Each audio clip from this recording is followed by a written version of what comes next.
கர்த்தருடைய நாமத்திற்கு ஸ்தோத்திரம். ஒவ்வொரு நாளும் கேட்பதன் மூலம் ஒரு வருடத்தில் பைபிள் வாசிப்பை முடிக்க இந்த சேனல் உதவுகிறது. Please subscribe and support us. இன்றைய வேத பகுதி யோபு அதிகாரம் 33. யோபே, என் நியாயங்களை கேளும், என் வார்த்தைகளுக்கெல்லாம் செவிகொடும். இதோ, என் வாயை இப்போது திறந்தேன். என் வாயில் இருக்கிற என் நாவானது பேசும். என் வார்த்தைகள் என் இருதயத்தின் உண்மைக்கு ஒத்திருக்கும். நான் அறிந்ததை என் உதடுகள் சுத்தமாய் வசனிக்கும். தேவனுடைய ஆவியானவர் என்னை உண்டாக்கினார். சர்வ வல்லவருடைய சுவாசம் எனக்கு உயிர் கொடுத்தது. உம்மாலே கூடுமானால் எனக்கு மறுமொழி கொடும். நீர் ஆயத்தப்பட்டு எனக்கு எதிராக நில்லும். இதோ, உம்மை போல நானும் தேவனால் உண்டானவன், நானும் மண்ணினால் உருவாக்கப்பட்டவன். இதோ, நீர் எனக்கு பயப்பட்டு கலங்க தேவையில்லை. என் கை உம்மேல் பாரமாயிருக்க மாட்டாது. நான் காதார கேட்க நீர் சொன்னதும் எனக்கு கேள்வியான உம்முடைய வார்த்தைகளின் சத்தமும் என்னவென்றால், நான் மீறுதல் இல்லாத சுத்தன், நான் குற்றமற்றவன், என்னில் அக்கிரமம் இல்லை. இதோ, என்னில் அவர் குற்றம் பிடிக்க பார்க்கிறார். என்னை தமக்கு சத்துருவாக எண்ணிக்கொள்கிறார். அவர் என் கால்களை தொழுவிலே மாட்டி என் நடைகளை எல்லாம் காவல் படுத்துகிறார் என்று சொன்னீர். இதிலே நீர் நீதியுள்ளவர் அல்லவென்று உமக்கு பிரதியுத்தரமாக சொல்லுகிறேன். மனுஷனை பார்க்கிலும் தேவன் பெரியவராயிருக்கிறார். அவர் தம்முடைய செயல்கள் எல்லாவற்றையும் குறித்து காரணம் சொல்லவில்லை என்று நீர் அவரோடு ஏன் வழக்காடுகிறீர்? தேவன் ஒரு விசை சொல்லி இருக்கிற காரியத்தை இரண்டாம் விசை பார்த்து திருத்துகிறவர் அல்லவே. கனநித்திரை மனுஷர் மேல் இறங்கி அவர்கள் படுக்கையின் மேல் அயர்ந்திருக்கையில் அவர் ராக்காலத்து தரிசனமான சொப்பனத்திலே மனுஷருடைய செவிக்கு தாம் செய்யும் காரியத்தை வெளிப்படுத்தி அதை அவர்களுக்கு வரும் தண்டனையினாலே முத்திரை போட்டு மனுஷன் தன்னுடைய செய்கையை விட்டு நீங்கவும் மனுஷருடைய பெருமை அடங்கவும் செய்கிறார். இவ்விதமாய் அவன் ஆத்துமாவை படுகுழிக்கும் அவன் ஜீவனை பட்டய வெட்டுக்கும் தப்புவிக்கிறார். அவன் தன் படுக்கையிலே வாதையினாலும் தன் சகல எலும்புகளிலும் அகோரமான நோவினாலும் தண்டிக்கப்படுகிறான். அவன் ஜீவன் அப்பத்தையும் அவன் ஆத்துமா ருசிகரமான போஜனத்தையும் அரோசிக்கும். அவன் மாம்சம் காணப்படாதபடிக்கு அழிந்து மூடப்பட்டிருந்த அவன் எலும்புகள் வெளிப்படுகிறது. அவன் ஆத்துமா பாதாளத்துக்கும் அவன் பிராணன் சாவுக்கும் சமீபிக்கிறது.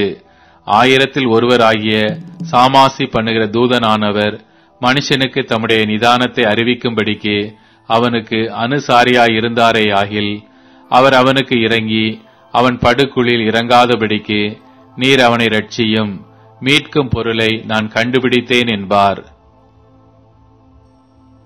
அப்பொழுது அவன் மாம்சம் வாலிபத்தில் இருந்ததை பார்க்கிலும் ஆரோக்கியமடையவும் தன் வால வயது நாட்களுக்கு திரும்புவான்.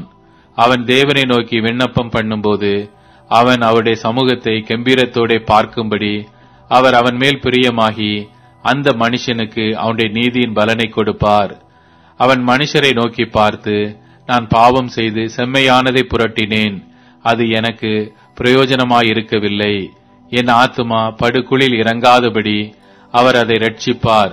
ஆகையால் என் பிராணன் வெளிச்சத்தை காணும் என்று சொல்லுவான். இதோ, தேவன் மனுஷனுடைய ஆத்துமாவை படுகுழிக்கு விலக்குகிறதற்கும் அவனை ஜீவனுள்ளோரின் வெளிச்சத்தினாலே பிரகாசிப்பிக்கிறதற்கும் அவர் இவைகளை எல்லாம் அவனிடத்தில் பலமுறை நடப்பிக்கிறார். யோபே, நீர் கவனித்து என் சொல்லை கேளும். நான் பேசப் போகிறேன், நீர் மௌனமாயிரும். சொல்லத்தக்க நியாயங்கள் இருந்ததேயானால் எனக்கு மறு உத்தரவு கொடும். நீர் பேசும். உம்மை நீதிமானாக தீர்க்க எனக்கு ஆசையுண்டு. ஒன்றும் இல்லாதிருந்ததே ஆகில் நீர் என் சொல்லை கேளும், மௌனமாயிரும்.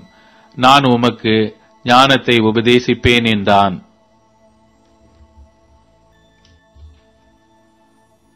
யோபு அதிகாரம் 34. பின்னும் எலிகு மாறுத்தரமாக, ஞானிகளே என் வார்த்தைகளை கேளுங்கள், அறிவாளிகளே எனக்கு செவி கொடுங்கள். வாயானது போஜனத்தை ருசி பார்க்கிறது போல செவியானது வார்த்தைகளை சோதித்து பார்க்கும். நமக்காக நியாயமானதை தெரிந்து கொள்வோமாக, நன்மை இன்னதென்று நமக்குள்ளே அறிந்து கொள்வோமாக. யோபு, நான் நீதிமான், தேவன் என் நியாயத்தை தள்ளிவிட்டார் என்றும் நியாயம் என்னிடத்தில் இருந்தும் நான் பொய்யன் என்று எண்ணப்படுகிறேன். மீறுதல் இல்லாதிருந்தும் அம்பினால் எனக்கு உண்டான காயம் ஆறாததா இருக்கிறதென்றும் சொன்னாரே. யோபை போலவே பரியாசம் பண்ணுதலை தண்ணீரை போல் குடித்து அக்கிரமக்காரரோட கூடிக்கொண்டு துன்மார்க்கரோட திரிகிறவன் யார்? எப்படி எனில் தேவன் மேல் பிரியம் வைக்கிறது மனுஷனுக்கு பிரயோஜனம் அல்ல என்றாரே. ஆகையால் புத்திமான்களே, எனக்கு செவி கொடுங்கள். அக்கிரமம் தேவனுக்கும் அநீதி சர்வ வல்லவருக்கும் தூரமாயிருக்கிறது. மனுஷனுடைய செய்கைக்கு தக்கதை அவனுக்கு சரி கட்டி அவனவன் நடக்கைக்கு தக்கதாக அவனவனுக்கு பலனளிக்கிறார். தேவன் அநியாயம் செய்யாமலும் சர்வ வல்லவர் நீதியை புரட்டாமலும் இருக்கிறது மெய்யே. பூமியின் மேல் மனுஷனுக்கு அதிகாரம் கொடுத்தவர் யார்? பூச்சக்கரம் முழுவதையும் ஒழுங்குபடுத்தினவர் யார்? அவர் தம்முடைய இருதயத்தை அவனுக்கு விரோதமாக திருப்பினார் ஆகில் அவனுடைய ஆவியையும் அவனுடைய சுவாசத்தையும் தம்மிடத்தில் இழுத்துக் கொள்ளுவார். அப்படியே மாம்சமான யாவும் ஏகமாய் ஜீவித்து போம். மனுஷன் தூளுக்கு திரும்புவான். உமக்கு உணர்வு இருந்தால் இதை கேளும். என் வார்த்தைகளின் சத்தத்திற்கு செவி கொடும். நீதியை பகைக்கிற ஒருவன் ஆளக்கூடுமோ? மகா நீதிபரரை குற்றப்படுத்துவீரோ? ஒரு ராஜாவை பார்த்து நீ பொல்லாதவன் என்றும் அதிபதிகளை பார்த்து நீங்கள் அக்கிரமக்காரர் என்றும் சொல்லத் தகுமோ? இப்படி இருக்க பிரபுக்களின் முகத்தை பாராமலும் ஏழையை பார்க்கிலும் ஐஸ்வர்யவானை அதிகமாய் எண்ணாமலும் இருக்கிறவரை நோக்கி இப்படி சொல்லலாமா? இவர்கள் எல்லாரும் அவர்கள் கரங்களின் கிரியையே. இப்படிப்பட்டவர்கள் சடுதியில் சாவார்கள். ஜனங்கள் பாதி ஜாமத்தில் கலங்கி ஒளிந்து போவார்கள். காணாத கையினால் பலவந்தர் அழிந்து போவார்கள்.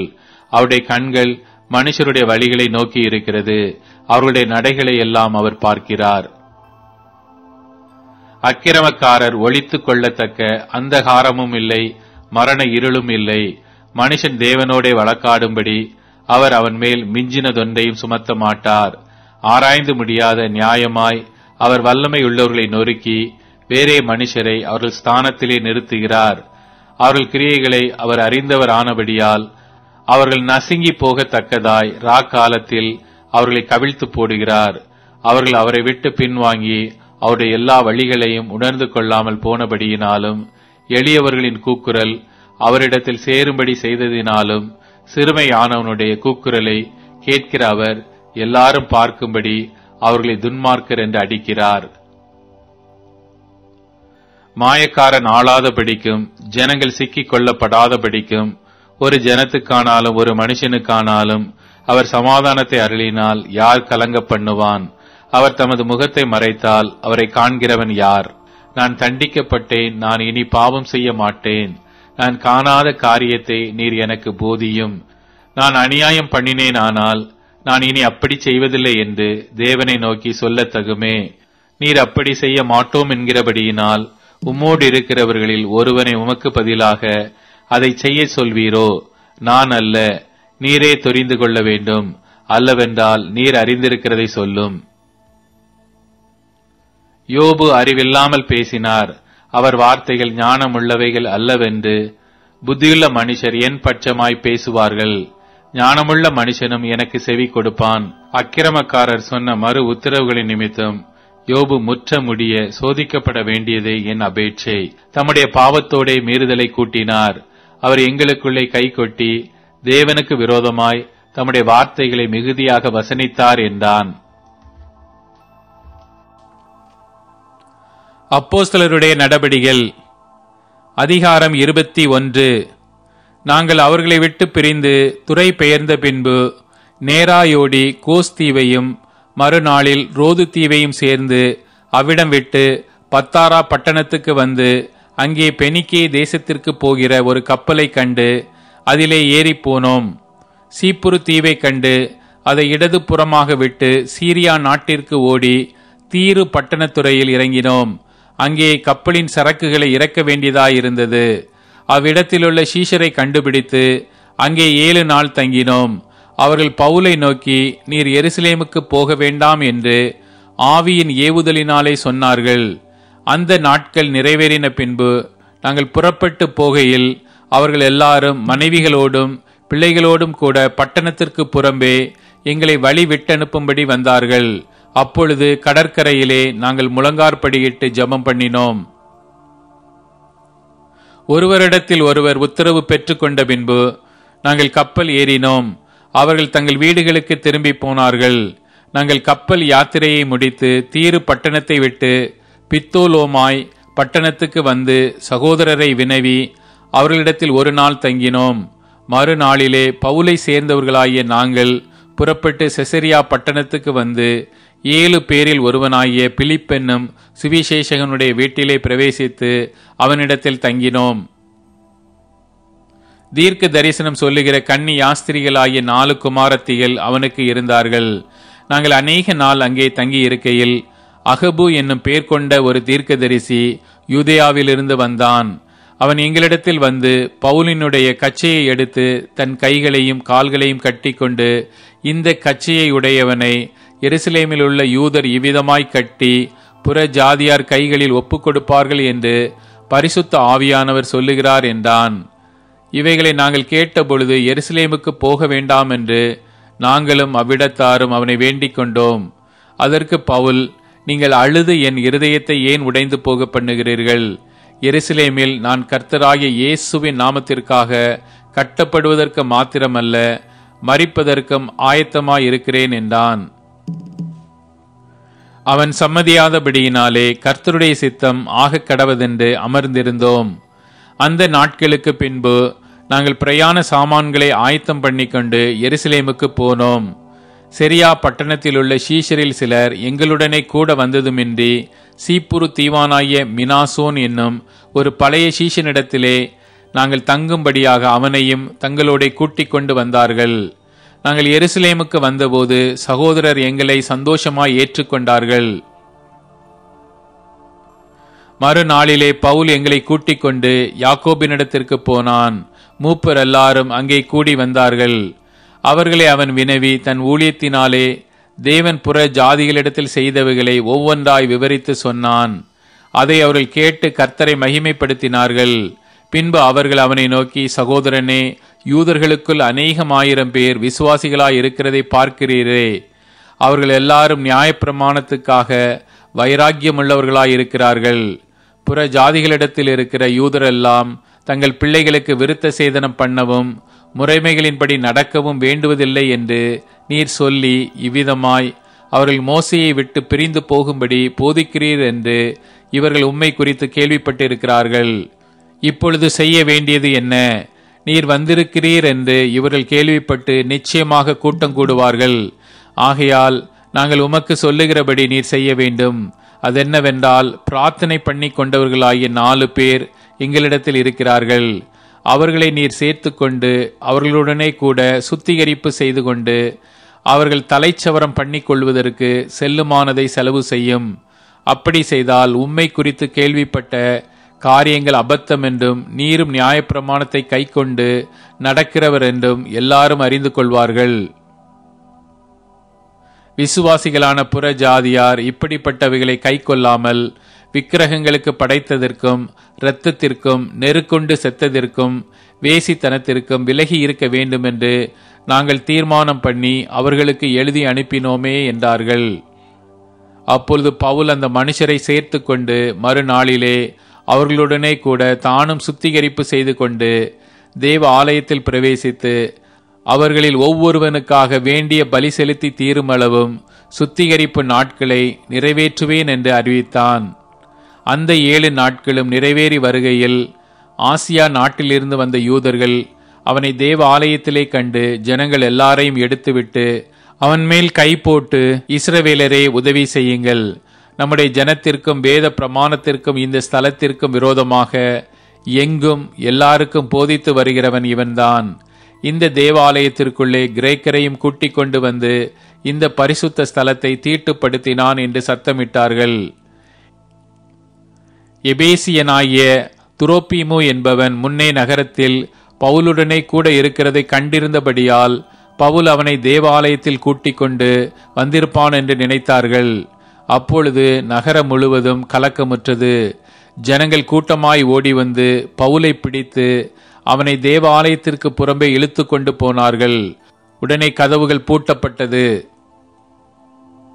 அவர்கள் அவனை கொலை செய்ய எத்தனித்திருக்கையில் எருசலேம் முழுவதும் கலக்கமாயிருக்கிறதென்று போர் சேவகரின் சேனாதிபதிக்கு செய்தி வந்தது. உடனே அவன் போர் சேவகரையும் அவர்களுடைய அதிபதிகளையும் கூட்டிக் கொண்டு அவர்களிடத்திற்கு ஓடினான். சேனாபதியையும் போர் சேவகரையும் அவர்கள் கண்டபோது பவுலை அடிக்கிறதை விட்டு நிறுத்தினார்கள். அப்பொழுது சேனாபதி கிட்ட வந்து அவனை பிடித்து 2 சங்கிலிகளினாலே கட்டும்படி சொல்லி இவன் யாரென்றும் என்ன செய்தான் என்றும் விசாரித்தான். அதற்கு ஜனங்கள் பலவிதமாய் சத்தமிட்டார்கள். சந்தடியினாலே நிச்சயத்தை அவன் அறியக்கூடாமல் அவனை கோட்டைக்குள்ளே கொண்டு போகும்படி கட்டளையிட்டான். அவன் படிகள் மேல் ஏறினபோது ஜனக்கூட்டம் திரண்டு பின் சென்றது. இவனை அகற்றும் என்று உக்கிரமாய் கூப்பிட்டபடியினாலே போர் சேவகர் அவனை தூக்கிக் கொண்டு போக வேண்டியதாயிருந்தது. அவர்கள் பவுலை கோட்டைக்குள்ளே கொண்டு போகிற சமயத்தில் அவன் சேனாபதியை நோக்கி, நான் உம்முடனே ஒரு வார்த்தை பேசலாமா என்றான். அதற்கு அவன், உனக்கு கிரேக்கு பாஷை தெரியுமா? நீ இந்த நாட்களுக்கு முன்னே கலகம் உண்டாக்கி 4000 கொலை பாதகரை வனாந்திரத்திற்கு கொண்டு போன எகிப்தியன் அல்லவா என்றான். அதற்கு பவுல், நான் சிலிசியா நாட்டிலுள்ள கீர்த்தி பெற்ற தர்சு பட்டணத்து யூதன். ஜனங்களுடனே பேசும்படி எனக்கு உத்தரவாக வேண்டும் என்று உம்மை வேண்டிக் கொள்கிறேன் என்றான். உத்தரவான போது பவுல் படிகளின் மேல் நின்று ஜனங்களை பார்த்து கையமர்த்தினான். மிகுந்த அமைதல் உண்டாயிற்று. அப்பொழுது அவன் எபிரேய பாஷையிலே பேசத் தொடங்கினான்.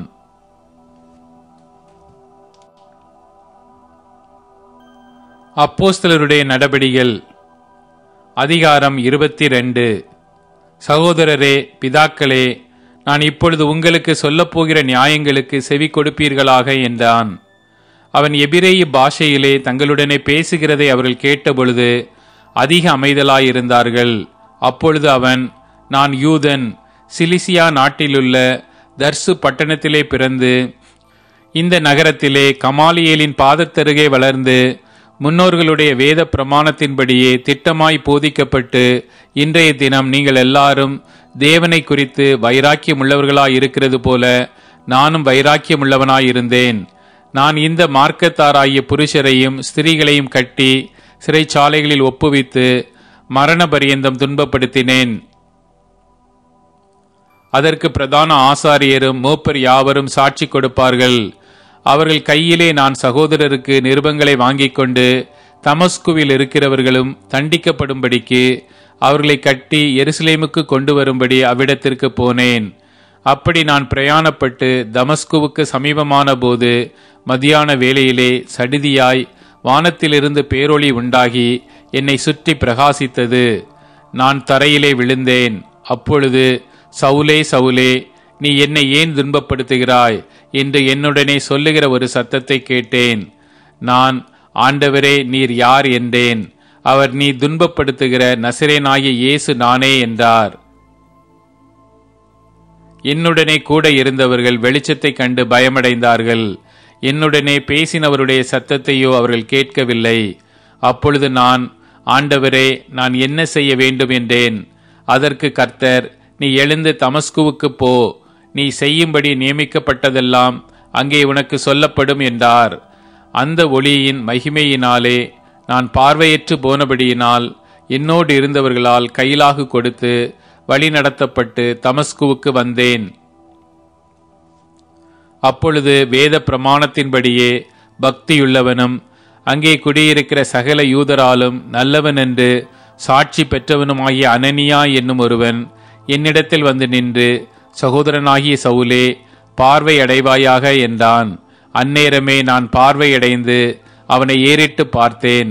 அப்பொழுது அவன், நம்முடைய முன்னோர்களின் தேவனுடைய திருவுளத்தை நீ அறியவும் நீதிபரரை தரிசிக்கவும் அவருடைய திருவாய் மொழியை கேட்கவும் அவர் உன்னை முன்னமே தெரிந்து கொண்டார். நீ கண்டவைகளையும் கேட்டவைகளையும் குறித்து சகல மனுஷருக்கு முன்பாக அவருக்கு சாட்சியாயிருப்பாய். இப்பொழுது நீ தாமதிக்கிறது என்ன? நீ எழுந்து கர்த்தருடைய நாமத்தை தொழுது கொண்டு ஞானஸ்நானம் பெற்று உன் பாவங்கள் போக கழுவப்படு என்றான். பின்பு நான் எருசலேமுக்கு திரும்பி வந்து தேவ ஆலயத்தில் ஜெபம் பண்ணி கொண்டிருக்கையில் ஞான திருஷ்டி அடைந்து அவரை தரிசித்தேன். அவர் என்னை நோக்கி, நீ என்னை குறித்து சொல்லும் சாட்சியை இவர்கள் ஏற்றுக்கொள்ள மாட்டார்கள். ஆதலால் நீ தாமதம் பண்ணாமல் சீக்கிரமாய் எருசலேமை விட்டு புறப்பட்டு போ என்றார். அதற்கு நான், ஆண்டவரே, உம்மிடத்தில் விசுவாசமாய் இருக்கிறவர்களை நான் காவலில் வைத்து ஜெப ஆலயங்களிலே அடித்ததையும் உம்முடைய சாட்சியாகிய ஸ்தேவானுடைய இரத்தம் சிந்தப்படுகிற போது நானும் அருகே நின்று அவனை கொலை செய்வதற்கு சம்மதித்து அவனை கொலை செய்தவர்களின் வஸ்திரங்களை காத்து கொண்டிருந்ததையும் இவர்கள் அறிந்திருக்கிறார்களே என்றேன். அதற்கு அவர், நீ போ, நான் உன்னை தூரமாய் புற ஜாதிகளிடத்திலே அனுப்புவேன் என்று சொன்னார் என்றான். இந்த வார்த்தை வரைக்கும் அவனுக்கு செவி கொடுத்தார்கள். பின்பு இப்படிப்பட்டவனை பூமியிலிருந்து அகற்ற வேண்டும், இவன் உயிரோடு இருக்கிறது நியாயமல்லவென்று மிகுந்த சத்தமிட்டு சொன்னார்கள். இவ்விதமாய் அவர்கள் கூக்குரலிட்டு தங்கள் மேல் வஸ்திரங்களை எறிந்துவிட்டு ஆகாயத்திலே புழுதியை தூற்றிக் கொண்டிருக்கையில் சேனாபதி அவனை கோட்டைக்குள்ளே கொண்டு வரும்படி கட்டளையிட்டு அவர்கள் அவனுக்கு விரோதமாய் இப்படி கூக்குரலிட்ட முகாந்திரத்தை அறியும்படிக்கு அவனை சவுக்கால் அடித்து விடுவிக்கச் சொன்னான். அந்தப்படி அவர்கள் அவனை வாரினால் அழுந்த கட்டும்போது பவுல் சமீபமாய் நின்ற 100க்கு அதிபதியை நோக்கி, ரோமனும் நியாயம் விசாரிக்கப்படாதவனுமாயிருக்கிற மனுஷனை அடிக்கிறது உங்களுக்கு நியாயமா என்றான். 100க்கு அதிபதி அதை கேட்டு சேனாபதியினிடத்திற்கு போய் அதை அறிவித்து, நீர் செய்ய போகிறதை குறித்து எச்சரிக்கையாயிரும், இந்த மனுஷன் ரோமன் என்றான். அப்பொழுது சேனாபதி பவுலினிடத்தில் வந்து, நீ ரோமனா எனக்கு சொல் என்றான். அதற்கு அவன், நான் ரோமன் தான் என்றான். சேனாபதி பிரதியுத்தரமாக, நான் மிகுந்த திரவியத்தினாலே இந்த சிலாக்கியத்தை சம்பாதித்தேன் என்றான். அதற்கு பவுல், நானோ அந்த சிலாக்கியத்திற்குரியவனாக பிறந்தேன் என்றான்.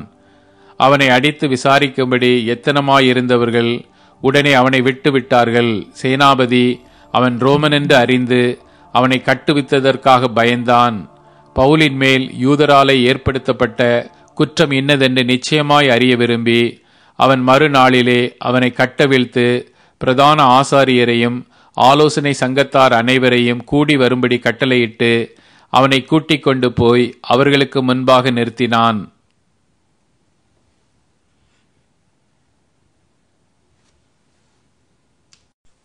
சங்கீதம் அதிகாரம் 45. என் இருதயம் நல்ல விசேஷத்தினால் பொங்குகிறது. நான் ராஜாவை குறித்து பாடின கவியை சொல்லுகிறேன். என் நாவு விரைவாய் எழுதுகிறவனுடைய எழுத்தாணி. எல்லா மனுபுத்திரரிலும் நீர் மகா சௌந்தரியமுள்ளவர். உம்முடைய உதடுகளில் அருள் பொழிகிறது. ஆகையால் தேவன் உம்மை என்றென்றைக்கும் ஆசீர்வதிக்கிறார். சௌரியவானே, உமது மகிமையும் உமது மகத்துவமும் ஆகிய உம்முடைய பட்டயத்தை நீர் உம்முடைய அறையிலே கட்டிக்கொண்டு சத்தியத்தின் நிமித்தமும் நீதியுடன் கூடிய சாந்தத்தின் நிமித்தமும் உமது மகத்துவத்திலே ஜெயமாக ஏறி வாரும். உமது வலது கரம் பயங்கரமானவைகளை உமக்கு விளங்க பண்ணும். உம்முடைய அம்புகள் கூர்மையானவைகள். அவைகள் ராஜாவுடைய சத்துருக்களின் இருதயத்திற்குள் பாயும். ஜன சதலங்கள் உமக்கு கீழே விழுவார்கள். தேவனே, உமது சிங்காசனம் என்றென்றைக்கும் உள்ளது. உமது ராஜ்யத்தின் செங்கோல் நீதியுள்ள செங்கோலாயிருக்கிறது. நீர் நீதியை விரும்பி அக்கிரமத்தை வெறுக்கிறீர். ஆதலால் தேவனே, உம்முடைய தேவன் உமது தோழரை பார்க்கிலும் உம்மை ஆனந்த தைலத்தினால் அபிஷேகம் பண்ணினார். தந்தத்தினால் செய்த அரமனையிலிருந்து புறப்படுகையில் நீர் மகிழும்படி உமது வஸ்திரங்கள் எல்லாம் வெள்ளை போலம், சந்தனம், இலவங்கம் இவைகளின் வாசனை பொருந்தியதாயிருக்கிறது. உமது நாயகிகளுக்குள்ளே அரசரின் குமாரத்திகள் உண்டு. ராஜஸ்திரி ஓப்பீரின் தங்கம் அணிந்தவளாய் உமது வலது பாரிசத்தில் நிற்கிறாள். குமாரத்தியே, நீ உன் செவியை சாய்த்து சிந்தித்துக்கொள். உன் ஜனத்தையும் உன் தகப்பன் வீட்டையும் மறந்துவிடு. அப்பொழுது ராஜா உன் அலைகள் பிரியப்படுவார். அவர் உன் ஆண்டவர். ஆகையால் அவரை பணிந்து கொள். தீரு குமாரத்தி காணிக்கை கொண்டு வருவாள். ஜனங்களில் ஐஸ்வர்யவான்களும் உன் தயவை நாடி வணங்குவார்கள். ராஜகுமாரத்தி உள்ளாக பூரண மகிமையுள்ளவள். அவள் உடை பொற் சரிகையாயிருக்கிறது. சித்திர தையலாடை தரித்தவளாய் ராஜாவினிடத்தில் அழைத்து கொண்டு வரப்படுவாள். அவள் பின்னாலே செல்லும் அவளுடைய தோழிகளாகிய கன்னிகைகள் உம்மிடத்தில் கூட்டிக் கொண்டு வரப்படுவார்கள். அவர்கள் மகிழ்ச்சியோடும் களிப்போடும் வந்து ராஜ அரமனைக்குள் பிரவேசிப்பார்கள். உமது பிதாக்களுக்கு பதிலாக உமது குமாரர் இருப்பார்கள். அவர்களை பூமி எங்கும் பிரபுக்களாக வைப்பீர். உமது நாமத்தை எல்லா தலைமுறைகளிலும் பிரஸ்தாபப்படுத்துவேன். இது நிமித்தம் ஜனங்கள் உம்மை என்றென்றைக்குமுள்ள சதா காலங்களிலும் துதிப்பார்கள்.